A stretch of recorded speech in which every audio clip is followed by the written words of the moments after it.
In the meantime, the health ministry says the bacterial outbreak at the Victoria Jubilee Hospital is now under control. Speaking on Radio Jamaica's Hotline program this morning, Regional Technical Director in the Southeast Regional Health Authority, Dr. Sandra Chambers, said action was taken when there was an increased number of newborn deaths at the hospital in July.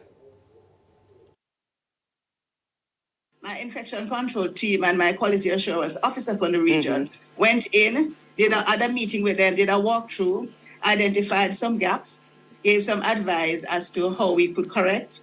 We decided to increase the frequency of cleaning, increase the frequency of changing out the soap, because sometimes soap, we had swab, there was nothing going in the soap, but sometimes that soap can have bacteria. And so we swabbed the walls, we swabbed the babies, we swabbed the staff, we swabbed the cots.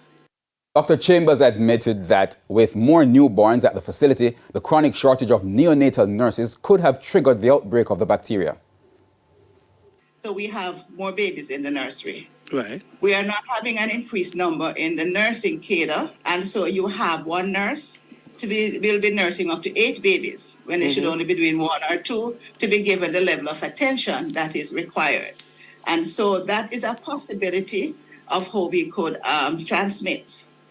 We need to observe all the various infection control practices, keep washing our hands between babies, changing our PPEs, etc.